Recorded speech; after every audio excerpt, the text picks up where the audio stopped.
Hi everybody, today is Monday, fresh week, so a fresh set of stories. This week we're going to have 3 stories, Monday, Wednesday and Friday, and they are from the Large family. Particular favourite when I was little. We're going to start with A Quiet Night In today, All in One Piece on Wednesday, and Mr. Large in Charge on Friday. So, starting off with A Quiet Night In by Jill Murphy. I want you all in bed early tonight, said Mrs. Large. It's Daddy's birthday and we're going to have a quiet night in. Can we be there too? Asked Laura. No, said Mrs. Large. It wouldn't be quiet with all you lot charging about like a herd of elephants. But we are a herd of elephants, said Lester. Smarty pants, said Mrs. Large. Come on now, coats on, it's time for school. That evening, Mrs. Large had the children bathed and in their pyjamas before they had even had their tea. They were all very cross. It's only 4:30, said Lester. It's not even dark yet. It soon will be, said Mrs. Large grimly.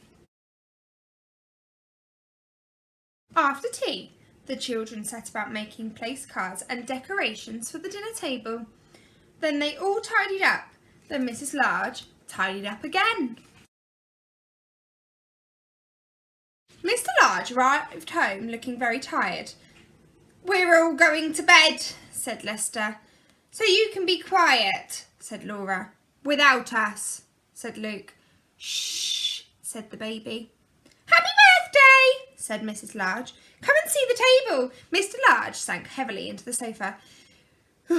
It's lovely, dear, he said, but do you think we could have our dinner on trays in front of the TV? I'm feeling a bit tired. Of course, said Mrs. Large. It's your birthday. You can have whatever you like. We'll help, said Luke. The children ran to the kitchen and brought 2 trays. I'll set them, said Mrs. Large. We don't want everything ending up on the floor.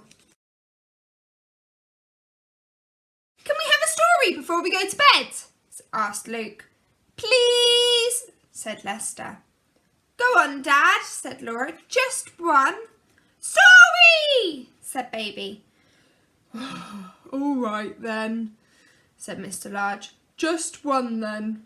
Lester chose a book and they all cuddled up on the sofa. Mr. Large opened the book and began to read.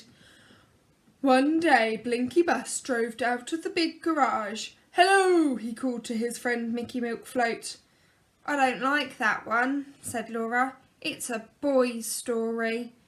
Look, said Mr. Large, if you're going to argue about it, you can all go straight to bed without any story. So they sat and listened while Mr. Large read to them. After a while he stopped. Go on, Daddy, said Luke. What happened after he bumped into Danny Dustcart? Did they have a fight? Asked Lester. Look, said Laura. Daddy's asleep. Shh, said the baby. Mrs. Large laughed. Poor Daddy, she said. Never mind, we'll let him snooze a little bit longer while I take you up to bed. Will you just finish the story, Mum? Asked Lester. We don't know what happens in the end, said Luke. Please, said Laura. Story, said Baby. Move up then, said Mrs. Large. She picked up the book and began to read. Which way you're all going, you silly dustcart? Said Binky. Just then, Pip the police car came driving by. After a while, Mrs. Large stopped reading. What's that strange noise? Asked Lester. It's Mummy.